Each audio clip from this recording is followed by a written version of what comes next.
Hello everyone and welcome to education achievers. I hope you all are doing very well. आज की इस video में हम UGC NET paper 1 higher education के 50 most repeated and most expected questions का part 2 करने वाले हैं। पार्ट 1 हम लोग ऑलरेडी डिस्कस कर चुके हैं जिसमें हमने 25 क्वेश्चंस कवर किए थे। आज की इस वीडियो में भी हम लोग बाकी के 25 क्वेश्चंस डिस्कस करने वाले हैं। पूरे एक्सप्लेनेशन के साथ एक एक क्वेश्चन के जितने भी इंपॉर्टेंट पॉइंट्स हैं उन सबको साथ में कवर करते हुए चलेंगे। क्लास हमेशा की तरह बाइलिंगुअल रहेगी एंड ये सारे ही क्वेश्चंस आप लोगों के लिए इंपॉर्टेंट होने वाले हैं बिकॉज इस वीडियो में हम लोग NEP 2020, NEC, NCTE, UGC, Indian education commissions committees इन सब से रिलेटेड क्वेश्चंस प्रैक्टिस करने वाले हैं। एंड आज की वीडियो आप लोगों को थोड़ी सी भी हेल्पफुल लगती है तो चैनल को सब्सक्राइब करना मत भूलना, साथ ही बेल आइकॉन ज़रूर प्रेस कर देना ताकि आगे आने वाली किसी भी क्लास का नोटिफिकेशन आपका मिस ना हो। तो चलिए विदाउट वेस्टिंग टाइम स्टार्ट करते हैं अपने आज के फर्स्ट क्वेश्चन से। So the first question is Which of the following were the first 3 universities that were established in 1857? कौन सी 3 यूनिवर्सिटीज़ ऐसी थीं जिनका एस्टेब्लिशमेंट ईयर जो था वो सेम था 1857 में जिनका एस्टेब्लिशमेंट हुआ? कलकत्ता, बॉम्बे, दिल्ली, कलकत्ता, बॉम्बे, मद्रास, बॉम्बे, दिल्ली, मद्रास या फिर दिल्ली, कलकत्ता या मद्रास। इन चारों में से आपको बताना है वो कौन कौन सी यूनिवर्सिटीज़ हैं। तो इसको आप कैसे याद रख सकते हो? इसको आप CBM से भी याद रख सकते हो, इसकी आप कोई भी ट्रिक बना सकते हो, ठीक है। जैसे सी कल, बॉम्ब, मद्रास, ऐसे भी आप कर सकते हो कि कल बॉम्ब गिरा मद्रास में। कोई भी आप अपने पास से ट्रिक बना सकते हो ताकि आपको याद रहे, क्योंकि मल्टीपल टाइम्स रिपीटेड क्वेश्चन है, अलग अलग सेट एग्जाम में भी पूछा गया है। तो कलकत्ता, बॉम्बे एंड मद्रास ये 3 यूनिवर्सिटी ऐसी हैं जिनका एस्टेब्लिशमेंट ईयर सेम है, यानी 1857 में इन तीनों का ही एस्टेब्लिशमेंट हुआ था। तो ऑप्शन नंबर 2 हो जाएगा यहाँ पर correct answer. Next, find out the names of ancient Indian universities whose names are mentioned in NEP 2020। आपको बताना है कि इन पांचों यूनिवर्सिटी में से वो कौन कौन सी यूनिवर्सिटीज़ हैं जिनका नाम NEP 2020 में मेंशन किया गया है। नालंदा, तक्षशिला, मिथिला, वल्लभी या विक्रमशिला। तो इन पांचों में से आपको बताना है कि कौन कौन सी यूनिवर्सिटीज़ हैं जिनको NEP 2020 में मेंशन किया गया है, जिनका मतलब एक तरीके से देखा जाए तो उनको हेरिटेज साइट भी माना जाता है। तो इसमें जो नालंदा है, तक्षशिला है, वल्लभी एंड विक्रमशिला, ये चारों ही यूनिवर्सिटी NEP 2020 में मेंशन की गई हैं। लेकिन जो एक यूनिवर्सिटी है मिथिला यूनिवर्सिटी, उसको NEP 2020 में इंक्लूड नहीं किया गया है। तो यहाँ पर ABDE हो जाएगा सही आंसर, यानी option number 3 will be the correct answer. बस यहाँ पर एक यूनिवर्सिटी जो है एलिमिनेट हो जाएगी, मिथिला यूनिवर्सिटी, बाकी के सारे ही ऑप्शंस हो जाएंगे करेक्ट और आंसर हो जाएगा option number 3, A, B, D and E only. Nalanda university, Takshashila, Vallabhi and Vikramshila, इनका जो स्थान है वो भी आप लोगों से कई बार पूछ लिया जाता है कि ये कहाँ पर लोकेटेड हैं। तो जो नालंदा यूनिवर्सिटी है वो इस वक्त लोकेटेड है बिहार में, तक्षशिला है पाकिस्तान में, वल्लभी है गुजरात में एंड विक्रमशिला जो यूनिवर्सिटी है वो इस वक्त बिहार में है। और इन सारी ही यूनिवर्सिटीज़ को NEP 2020 में इंक्लूड किया गया है, मेंशन किया गया है। Next, given below are 2 statement. यहाँ पर 2 स्टेटमेंट दिए गए हैं। पहला स्टेटमेंट कहता है the governor of the state. देखिए, आपको ये क्वेश्चंस ऐसे प्रैक्टिस करने हैं कि पहले आप लोग क्वेश्चन देखिए, उसके बाद वीडियो पॉज कीजिए और उसके बाद खुद से आंसर कीजिए कि क्या आंसर होगा। आप जब अपना आंसर कर लेंगे उसके बाद वीडियो को प्ले कीजिए और फिर देखिए कि मैं क्या आंसर बताती हूँ। इस तरीके से आपको आउट ऑफ 25 आपके कितने करेक्ट होते हैं उसकी पूरी लिस्ट बनानी है और ये भी देखना है कि आउट ऑफ 25 आपके कितने क्वेश्चंस के आंसर्स करेक्ट होते हैं। इस तरीके से क्वेश्चंस आप लोग अगर प्रैक्टिस करोगे तो वो आपके लिए ज़्यादा बेटर रहेगा। तो फर्स्ट स्टेटमेंट कहता है the governor of the state is the chancellor of deemed university, यानी राज्य का जो राज्यपाल होता है वो डीम्ड विश्वविद्यालयों का कुलाधिपति होता है। स्टेटमेंट 2 कहता है deemed universities can design their own syllabus and course work, यानी जो डीम्ड यूनिवर्सिटी हैं वो अपना सिलेबस एंड अपना कोर्स वर्क खुद से डिज़ाइन करती हैं, स्वयं डिज़ाइन कर सकते हैं। तो इन दोनों स्टेटमेंट में कौन सा स्टेटमेंट सही होगा? तो देखो, सबसे पहले जो स्टेटमेंट है कि जो स्टेट का गवर्नर होता है वो चांसलर होता है डीम्ड यूनिवर्सिटी का, ये बिल्कुल गलत बात है, क्योंकि जो डीम्ड यूनिवर्सिटी होती है उनके पास खुद ही ये अथॉरिटी होती है कि वो अपना चांसलर खुद चूज़ कर सकती हैं। तो गवर्नर ऑफ द स्टेट वहाँ का चांसलर नहीं होता है, ये स्टेटमेंट हो जाएगा रॉन्ग, ठीक है। उसके बाद जो सेकंड स्टेटमेंट है कि डीम्ड यूनिवर्सिटी खुद डिज़ाइन कर सकती हैं अपना सिलेबस एंड कोर्स वर्क, ये बिल्कुल सही बात है। जो डीम्ड यूनिवर्सिटी है उनके पास पूरी अथॉरिटी होती है कि वो अपना सिलेबस खुद डिज़ाइन कर सकती हैं, अपना कोर्स वर्क खुद डिज़ाइन कर सकती हैं, उसके साथ ही वो डिग्री भी प्रोवाइड करती हैं।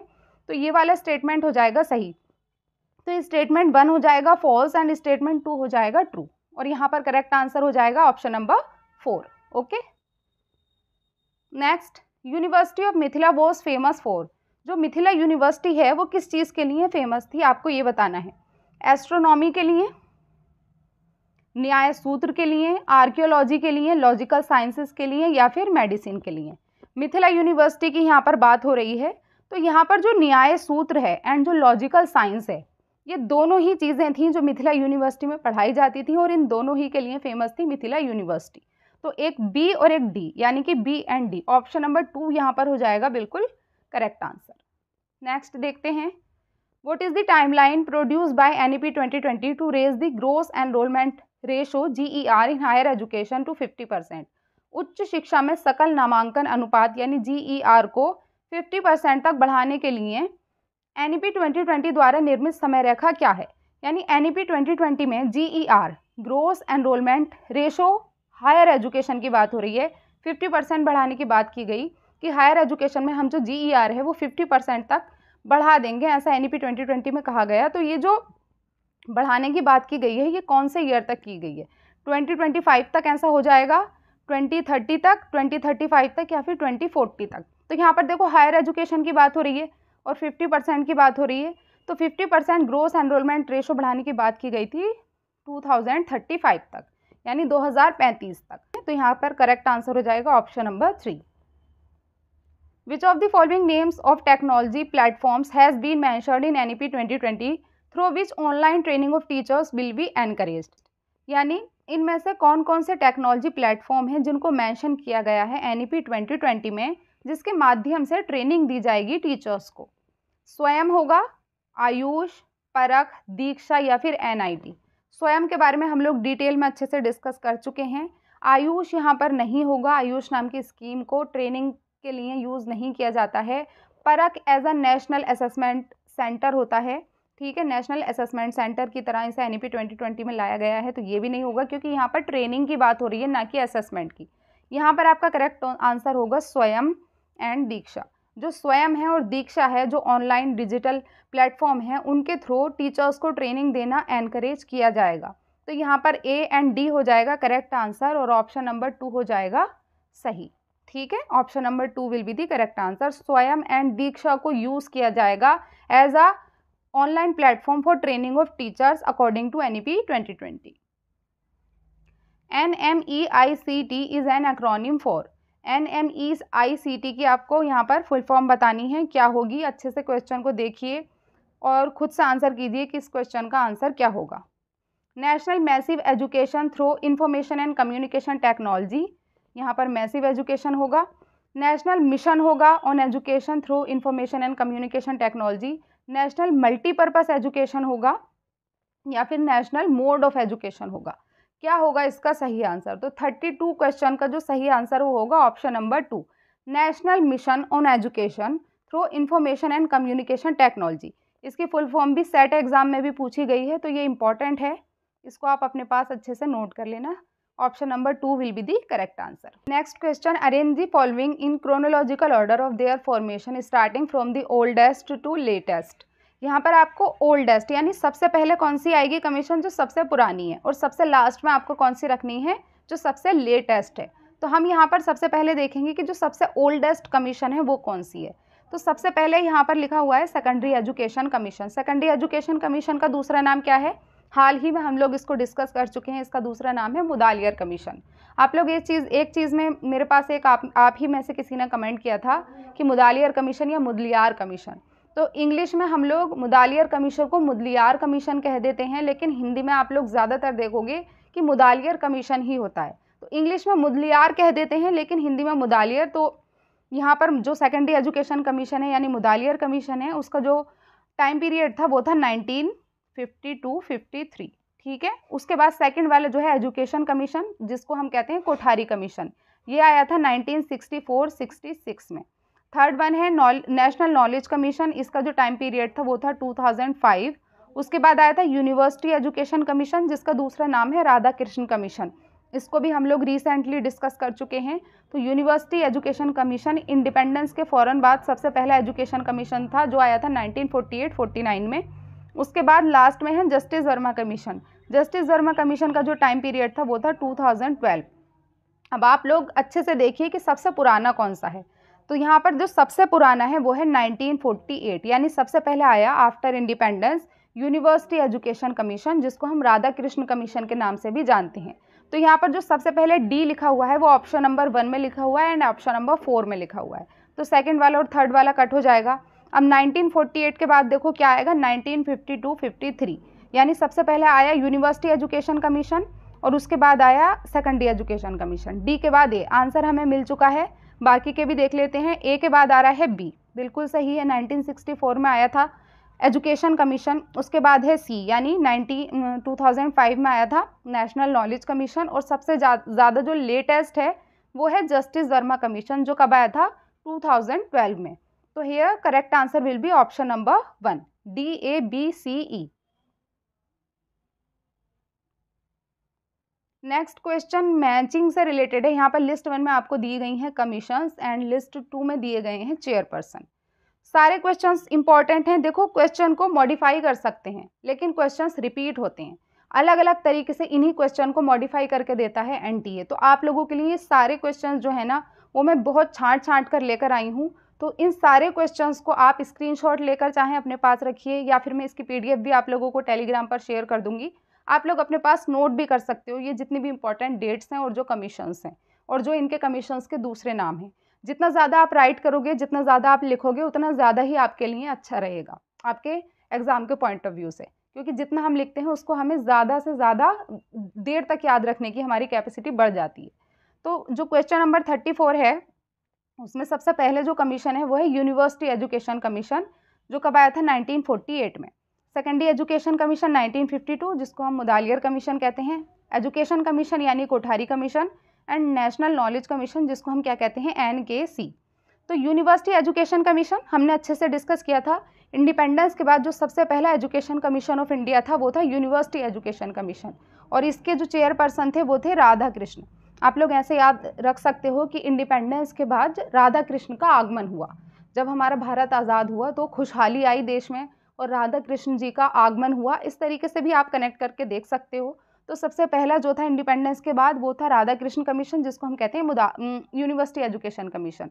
तो फर्स्ट का हो जाएगा सेकंड। फर्स्ट का सेकंड कहाँ पर है, देखो ऑप्शन नंबर 2 में है और हमें अपना आंसर मिल चुका है एक ही ऑप्शन से। बाकी के देख लेते हैं। सेकेंडरी एजुकेशन कमीशन अभी हमने समझा, सेकेंडरी एजुकेशन कमीशन को हम कहते हैं मुदालियर कमीशन। मुदालियर कमीशन किससे कनेक्ट कर देंगे हम, डॉक्टर लक्ष्मण स्वामी मुदालियर इसके चेयरपर्सन थे, इन्हीं के नाम पर इसको मुदालियर कमीशन माना जाता है। एजुकेशन कमीशन जिसको हम कहते हैं कोठारी कमीशन, तो इसके कौन हो जाएंगे, DS कोठारी। लास्ट में बचता है नेशनल नॉलेज कमीशन, ये बहुत इंपॉर्टेंट है। इसके जो चेयरपर्सन थे वो थे डॉक्टर सैम पित्रोदा। ठीक है, तो यहाँ पर करेक्ट आंसर हो जाएगा option number 2। Arrange the following in a chronological order of their formation from the earliest to latest. ये देखो जितने भी क्वेश्चंस हैं ना थोड़ा थोड़ा मॉडिफाई करके पूछे गए हैं। तो आप लोगों को इनका जो ईयर है वो याद होना बहुत ज़रूरी है, इनकी फुल फॉर्म याद होना बहुत ज़रूरी है। तो यहाँ पर देखो सबसे पहले दिया गया है नेक। नेक हम जानते हैं कब आया था, 1994 में। उसके बाद है NCT भी हम जानते हैं कब आया था, 1995 में। उसके बाद UGC कब आया था, 1953 में आया था और 1956 में ये स्टैट्यूटरी बॉडी बना था। NCERT कब आया था, हम सब जानते हैं 1961 में और इसके ठीक एक साल बाद आया था न्यूपा। ठीक है, इसको न्यूपा भी कहते हैं, नीपा भी कहते हैं, इसके दोनों नाम आपको पता होने चाहिए। अब ये बताइए यहाँ पर अर्लीस्ट टू लेटेस्ट है, यानी कि सबसे पहले आपको बताना है जो सबसे पुराना है। तो यहाँ पर देखो सारी डेट, सबसे पुराना कौन सा होगा, सबसे पुराना यहाँ पर होगा 1956। ठीक है, यानी UGC। तो कहाँ पर लिख रहा है सबसे पहले 3, C सबसे पहले लिख रहा है ना, तो 35 का आंसर क्या हो जाएगा 3। C के बाद 1956 के बाद क्या आएगा 1961। ओके, तो C के बाद क्या हो जाएगा D, उसके बाद 1962 E, उसके बाद आ जाएगा 1994 और देन 1995, यानी CDEAB। ऑप्शन नंबर 3 हो जाएगा यहाँ पर करेक्ट आंसर। जो UGC है यूनिवर्सिटी ग्रांट्स कमीशन, एनसीईआरटी की फुल फॉर्म है national council of educational research and training. Nipah की फुल फॉर्म है national institute of educational planning and administration. ये किस चीज़ के लिए है? एडमिनिस्ट्रेशन के लिए एंड प्लानिंग के लिए। इससे भी क्वेश्चन पूछा गया है कि ये किसके लिए काम करता है, तो ये प्लानिंग एंड एडमिनिस्ट्रेशन के लिए काम करता है एजुकेशन फील्ड में। नेक एक्रेडिटेशन के लिए यूज़ होता है। एंड एनसीटीई जो है उसका क्या फुल फॉर्म है? National council for teacher education. तो यहाँ पर जो है सबकी फुल फॉर्म भी है और जो उसका इस्टेब्लिशमेंट ईयर है। तो देखो सबसे पहले जो यूजीसी है वो 1956 में क्या बना था? Statutory body. लेकिन अगर आपसे ये पूछा जाता है कि यूजीसी आया कब, इस्टेब्लिश कब हुआ, तो इसका इस्टेब्लिशमेंट ईयर है 1953। तो ये दोनों डेट आपको याद रखनी है। यूजीसी का इस्टेब्लिशमेंट ईयर है 1953 और उसके बाद ये स्टैट्यूटरी बॉडी जो बना वो बना था 1956 में। एनसीईआरटी हमें सबको पता है 1961 में आया था। जो नीपा है वो आया था 1962 में, एनसीईआरटी के ठीक एक साल बाद। नेक आया था 1994 में और उसके बाद जो एनसीटीई है इसकी भी 3 डेट्स आपको याद रखनी है। एनसीटीई जो 1995 है, तो 1995 में क्या बना था? ये 1995 में ये बना था स्टैट्यूटरी बॉडी, ठीक है। और इसके अलावा 1973 में ये आया था। एनसीटीई की बात हो रही है, ध्यान रखना। इस्टेब्लिश कब हुआ था? ये 1973 में। उसके बाद 1993 में एक्ट पास हुआ और उस एक्ट के तहत 1995 में ये आया था। तो एनसीटीई की तीनों डेट आपको याद रखनी है। 1973 में ये आया था, 1993 में एक्ट पास हुआ और 1995 में ये स्टैट्यूटरी बॉडी बना, ठीक है। देखो यहाँ पर लिखा हुआ है। तो एनसीटीई की तीनों डेट आपको याद रखनी है, यूजीसी की दोनों डेट आपको याद रखनी है। ये सारी इंपॉर्टेंट डेट्स हैं। आगे देखते हैं question number 36। As per the National Education Policy 2020, professional standard setting bodies will be the member of the following. राष्ट्रीय शिक्षा नीति NEP 2020 के अनुसार व्यावसायिक मानक निर्धारण निकाय निम्नलिखित के सदस्य होंगे। देखो स्टैंडर्ड सेटिंग की बात हो रही है। यहाँ पर जो कीवर्ड है हमारा वो क्या है? Professional standard setting. और ये क्या है? HECI के सारे वर्टिकल्स हैं। लास्ट क्लास में हमने HECI के 4 वर्टिकल्स अच्छे से डिस्कस किए थे। तो यहाँ पर पूछा गया है कि जो HECI के 4 वर्टिकल्स हैं उसमें स्टैंडर्ड सेटिंग का काम कौन करता है? National accreditation council, higher education grants council, national higher education regulatory council यानी NHERC, या फिर जनरल एजुकेशन काउंसिल। तो स्टैंडर्ड सेटिंग की बात कौन करता है? General education council. क्योंकि देखो ये बात करता है एक्रेडिटेशन की, ये बात करता है ग्रांट्स की, फंड्स देने की, ये बात करता है रेगुलेशन की। लेकिन यहाँ पर जो जनरल एजुकेशन काउंसिल है वो किस चीज़ की बात करेगी? स्टैंडर्ड सेटिंग करने की। तो यहाँ पर करेक्ट आंसर क्या हो जाएगा? ऑप्शन नंबर 4, ठीक है। जो HECI है यानी higher education commission of India है वो एक सिंगल अम्ब्रेला बॉडी है पूरे एंटायर हायर एजुकेशन के लिए। इसके 4 वर्टिकल्स हैं। सबसे पहला है NHERC जो कि किसके लिए काम करेगा? रेगुलेशन के लिए, जिसकी फुल फॉर्म है national higher education regulatory council. इसको कोई सीक्वेंस से आपको याद नहीं रखना है, बस आपको चारों वर्टिकल्स के नाम और उनकी फुल फॉर्म पता होनी ज़रूरी है। जनरल एजुकेशन काउंसिल किसके लिए काम करेगा? स्टैंडर्ड सेटिंग के लिए। हायर एजुकेशन ग्रांट्स काउंसिल यानी HEGC ये फंडिंग के लिए काम करेगा। ग्रांट्स मतलब फंडिंग। नेशनल एक्रेडिटेशन काउंसिल जो पहले NAAC हम बोलते थे ना, national assessment and accreditation council, उसको हम अब कहेंगे नेशनल एक्रेडिटेशन काउंसिल। ये किसके लिए काम करेगा? एक्रेडिटेशन के लिए। तो ये HECI के 4 वर्टिकल्स हैं। इनसे किसी भी तरीके से मॉडिफाई करके क्वेश्चन पूछा जाए अब आपको पता रहेगा। आगे देखते हैं what is the title of Yashpal committee report 2009। जो 2009 वाली यशपाल कमेटी रिपोर्ट थी उसका आपको बताना है कि उसकी टैगलाइन क्या थी। Learning without burden, learning for development, renovation rejuvenation of higher education towards an enlightened and humane society. तो सबसे पहली चीज़ तो आपको याद रखनी है कि यशपाल जो कमेटी की रिपोर्ट थी वो एक तो आई थी 2009 में, इसके अलावा एक आई थी 1993 में। जो 1993 में आई थी वो थी स्कूल एजुकेशन के लिए, ठीक है। और जो 2009 में आई थी वो थी हायर एजुकेशन के लिए। ये डिफरेंस है। तो जो 1993 में स्कूल एजुकेशन के लिए आई थी उसकी जो टैगलाइन थी या फिर जो टाइटल था वो था लर्निंग विदाउट बर्डन। लेकिन यहाँ पर क्या पूछा गया है? 2009। ये बहुत इंपॉर्टेंट चीज़ें हैं जो कंफ्यूज कर सकती हैं आपको। यहाँ पर यशपाल कमेटी की रिपोर्ट कौन सी पूछी है? 2009 वाली। और 2009 में जो यशपाल कमेटी की रिपोर्ट आई थी वो आई थी हायर एजुकेशन के लिए, और उसके जो टाइटल था वो लर्निंग विदाउट बर्डन ना होकर वो क्या था? Renovation and rejuvenation of higher education. कई बार student learning without burden tick कर देते हैं, लेकिन आपको याद रखना है यशपाल कमेटी की 2 रिपोर्ट थी जो 1993 में आई थी, वो स्कूल एजुकेशन के लिए थी। उसकी टैगलाइन थी लर्निंग विदाउट बर्डन। लेकिन यहाँ पर क्या पूछा गया है, 2009 वाली रिपोर्ट, और 2009 में जो आई थी रिपोर्ट वो हायर एजुकेशन के लिए आई थी, और उसका जो टाइटल था वो था renovation and rejuvenation of higher education. तो here the correct answer will be option number 3। सबसे पहली थी 1993 वाली स्कूल एजुकेशन के लिए लर्निंग विदाउट बर्डन, और दूसरी थी 2009 में आई थी हायर एजुकेशन के लिए renovation and rejuvenation of higher education. आगे देखते हैं question number 38। Review of NPE and POA was done by. NPE यानी नेशनल पॉलिसी ऑन एजुकेशन, और दूसरा है POA यानी प्रोग्राम ऑफ एक्शन। जो NEP 1986 थी और उसके बाद जो प्रोग्राम ऑफ एक्शन था उसको रिव्यू किसके द्वारा किया गया, Yashpal committee, Ramamurti committee, national commission on teachers, या फिर हंसा मेहता कमेटी। तो 2 चीज़ों में कन्फ्यूज़न हो जाता है कई बार, एक राममूर्ति कमेटी और एक जनार्दन रेड्डी, लेकिन यहाँ पर सिर्फ राममूर्ति कमेटी लिखा हुआ है, तो यहाँ पर करेक्ट आंसर हो जाएगा राममूर्ति कमेटी।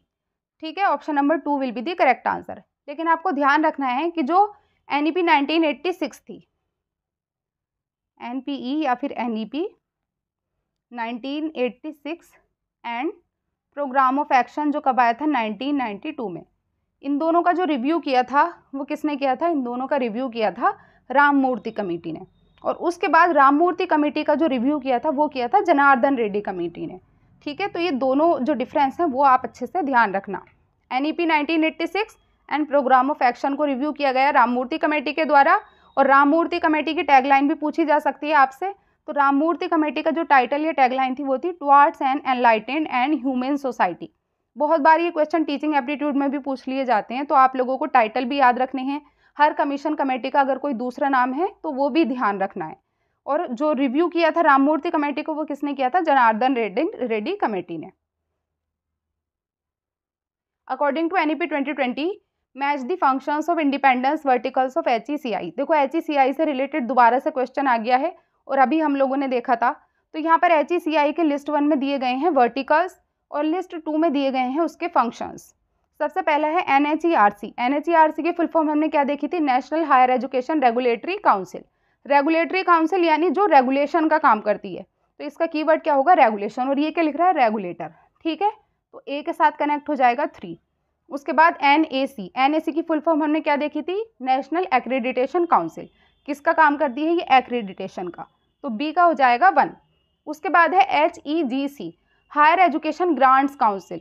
किस चीज़ का काम करती है, फंडिंग का, ग्रांट्स का। ठीक है, तो ये किससे रिलेटेड हो जाएगा, फंडिंग से।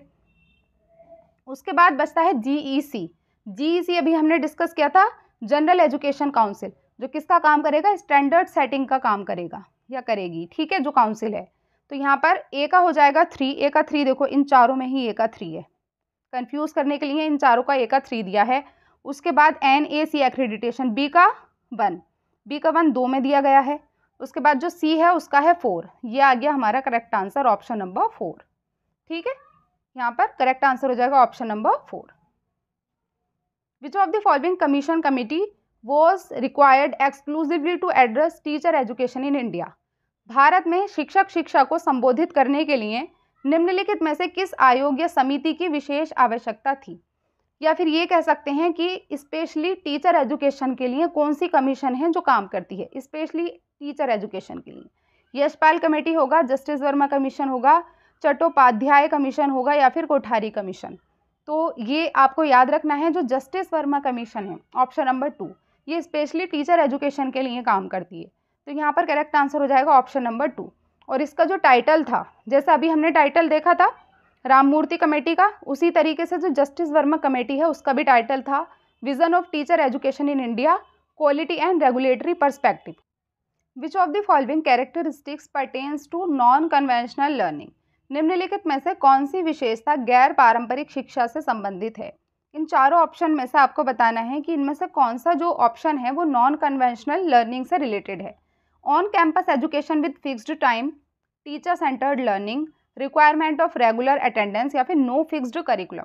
सबसे पहले तो नॉन कन्वेंशनल लर्निंग होता क्या है, एक होता है कन्वेंशनल लर्निंग। कन्वेंशनल मतलब पारंपरिक लर्निंग, जिसमें सब कुछ फिक्स्ड होता है। लर्निंग जो होती है वो टीचर सेंटर्ड होती है, लर्नर सेंटर्ड ना होकर टीचर सेंटर्ड होती है, और सब कुछ फिक्स्ड होता है, सब कुछ टाइम पर होता है। जैसे कि पुराने ज़माने में गुरुकुल सिस्टम होते थे, या फिर जो चॉक एंड टॉक मेथड होता था, वो सब क्या है, conventional method of learning and teaching है।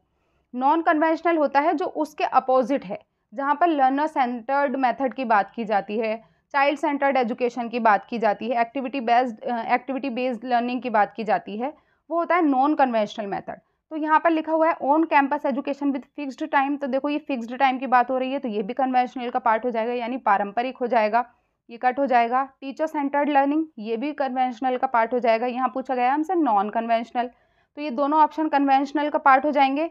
रेगुलर अटेंडेंस की बात भी कन्वेंशनल मेथड में होती है, यानी पारंपरिक मेथड में होती है। लेकिन जो नो फिक्स्ड करिकुलम है, यानी करिकुलम का फ्लेक्सिबल होना, फिक्स्ड नहीं होना, फ्लेक्सिबल होना, वो कहलाता है नॉन कन्वेंशनल लर्निंग। जहाँ पर कुछ भी फिक्स्ड नहीं है पहले से, सब कुछ क्या है, फ्लेक्सिबल है, फ्लेक्सिबिलिटी के साथ हो रहा है, लर्नर सेंटर्ड अप्रोच की बात की जा रही है, वो होता है नॉन कन्वेंशनल लर्निंग। तो यहाँ पर करेक्ट आंसर हो जाएगा option number 4, no fixed curriculum.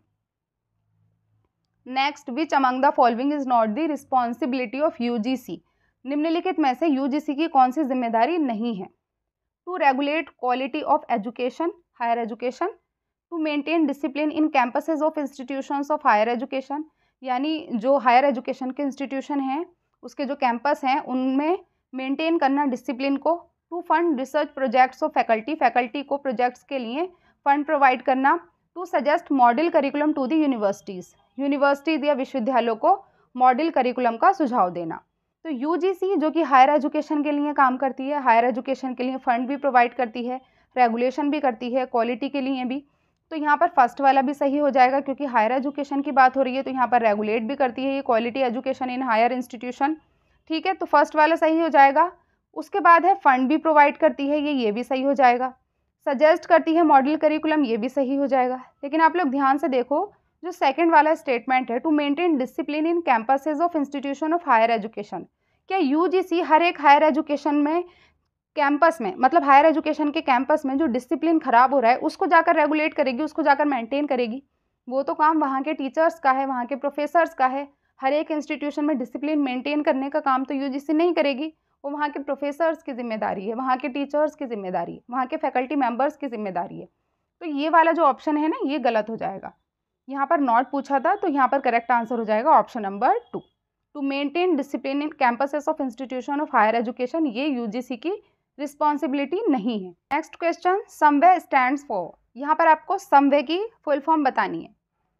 Option number 1 है skill assessment matrix for vocational advancement of youth, skill accreditation matrix for vocational assessment of youth, या फिर skill assessment and monitoring vocational advancement of youth, या फिर skill assessment and monitoring of vocational aptitude of youth.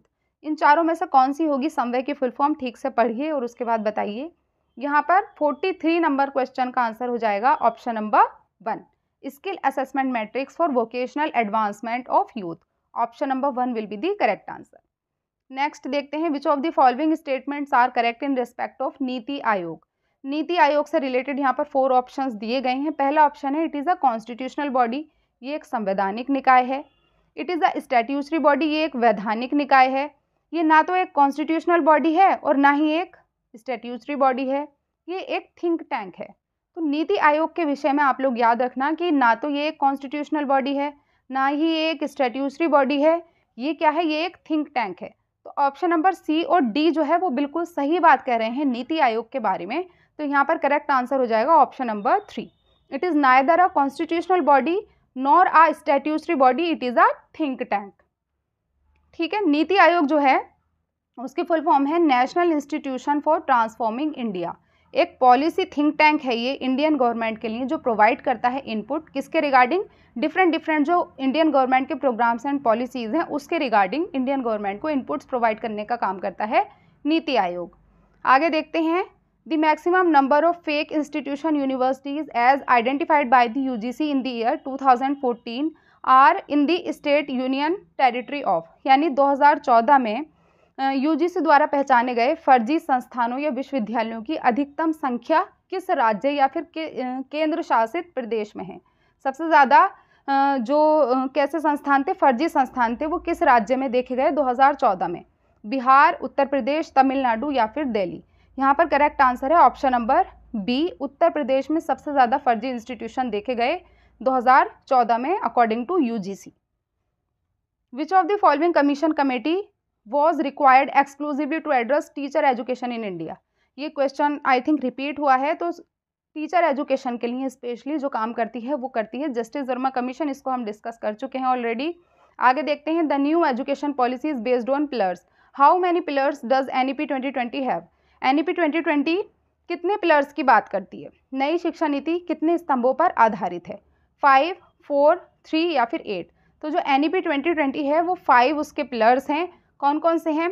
Access, equity, quality, affordability and accountability. तो यहाँ पर correct answer हो जाएगा option number 1। ठीक है, NEP 2020 is based on 5 pillars and these are access, यानी सारे बच्चों तक एजुकेशन की पहुंच होनी चाहिए।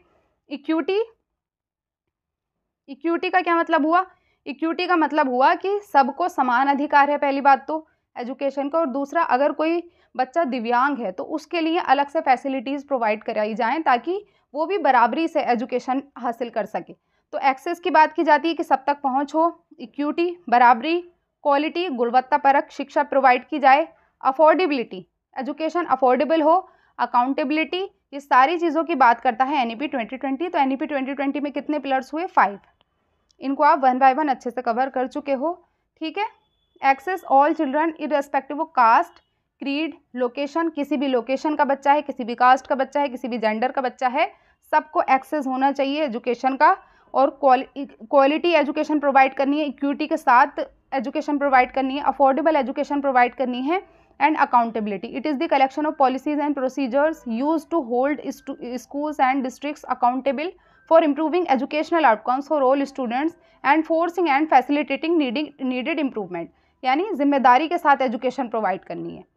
अगला है, in the context of assessment what kind of report card for students has been proposed in National Education Policy 2020? NEP 2020 में किस टाइप के रिपोर्ट कार्ड की बात की गई है? Report cards specifying relative performance of the student in comparison to others, यानी दूसरों की तुलना में छात्र के सापेक्ष प्रदर्शन को निर्दिष्ट करने वाले रिपोर्ट कार्ड की बात की गई है। या फिर report cards of students performance in paper and pencil test through the year, पूरे वर्ष पेपर और पेंसिल परीक्षणों में छात्रों के प्रदर्शन से रिलेटेड रिपोर्ट कार्ड होनी चाहिए। 360 degree multidimensional report card होनी चाहिए, या फिर summative unidimensional report card होने चाहिए। तो ये तीनों ऑप्शंस कट हो जाएंगे। आप में से बहुत से लोगों को इसका सही पता भी होगा। 360 डिग्री और मल्टी डायमेंशनल रिपोर्ट कार्ड की बात की गई है NEP 2020 में। NEP 2020 पर भी मैं एक क्लास आप लोगों की ऑलरेडी ले चुकी हूँ, वो भी आप लोगों को हायर एजुकेशन वाली प्लेलिस्ट में मिल जाएगा। वहाँ पर हमने जितने भी इंपॉर्टेंट पॉइंट्स हैं NEP 2020 से रिलेटेड वो सारे इंपॉर्टेंट पॉइंट्स डिस्कस किए थे। तो यहाँ पर ऑप्शन नंबर 3 हो जाएगा सही आंसर। 360 डिग्री या मल्टी डायमेंशनल रिपोर्ट कार्ड का क्या मतलब है कि बच्चे के जो तीनों एस्पेक्ट हैं, cognitive, affective and psychomotor domain, तीनों डोमेन को अच्छे से स्टडी किया जाएगा और उसके अकॉर्डिंग रिपोर्ट कार्ड एक होलिस्टिक वे में रेडी किया जाएगा, जिसमें उनको किस किस चीज़ में असेस किया जाएगा, उनका सेल्फ असेसमेंट भी किया जाएगा, पीयर असेसमेंट भी किया जाएगा, टीचर्स भी उनको असेस करेंगे, प्रोजेक्ट बेस्ड जो एक्टिविटीज़ होती हैं वो भी कराई जाएंगी, इंक्वायरी बेस्ड लर्निंग होगी, क्विजेज होंगे, रोल प्ले होंगे, ग्रुप वर्क होगा, पोर्टफोलियोज, इन सारी चीज़ों को मिलाकर मल्टी डायमेंशनल रिपोर्ट कार्ड तैयार होंगे एक होलिस्टिक वे में। उसको हम कहते हैं 360 डिग्री रिपोर्ट कार्ड, जिसकी बात की गई है NEP 2020 में। What is the proposed national assessment center named in the national education policy? राष्ट्रीय शिक्षा नीति 2020 में प्रस्तावित राष्ट्रीय मूल्यांकन केंद्र का नाम क्या है? यहाँ पर देखो बात की जा रही है नेशनल असेसमेंट सेंटर, ये आपका कीवर्ड है। तो दीक्षा होगा, निखार होगा, निखार नाम की तो कोई स्कीम है ही नहीं, दिशा होगा या फिर परख होगा। तो नेशनल असेसमेंट सेंटर अभी मैंने आपको बताया था कि नेशनल असेसमेंट सेंटर खोला जाएगा NEP 2020 के अकॉर्डिंग, जिसको हम कहेंगे परख। पेपर 1 में कई बार ये क्वेश्चन पूछा गया है, तो इसकी फुल फॉर्म भी इम्पॉर्टेंट है। आज का जो लास्ट क्वेश्चन है वो आप लोगों के लिए एज अ होमवर्क क्वेश्चन है। आपको बताना है कि जो IGNOU है यानी Indira Gandhi national open university, वो कब एग्जिस्टेंस में आई, यानी वो कब अस्तित्व में आई? मई 1985, सितंबर 1985, अप्रैल 1980 या फिर सितंबर 1980? इस क्वेश्चन का आंसर आप लोग कमेंट बॉक्स में मुझे बताना। और आज की वीडियो आप लोगों को कैसी लगी ये भी आप लोग मुझे कमेंट बॉक्स में बताना। आगे आप लोग किस यूनिट से रिलेटेड क्वेश्चंस की प्रैक्टिस करना चाहते हो वो भी आप लोग मुझे बता सकते हो। एंड ज़्यादा से ज़्यादा आप लोग अपने फ्रेंड्स के साथ इन क्लासेस को शेयर करना। मैं बहुत मेहनत से पीपीटी रेडी करती हूँ, तो आप लोग बस इतना कीजिए कि वीडियो को लाइक कर दीजिए, कमेंट में अपनी राय ज़रूर बताना, अपने फ्रेंड्स के साथ शेयर करना, चैनल को सब्सक्राइब करना मत भूलना। जल्द ही मिलते हैं नेक्स्ट क्लास में। Thank you so much and take care.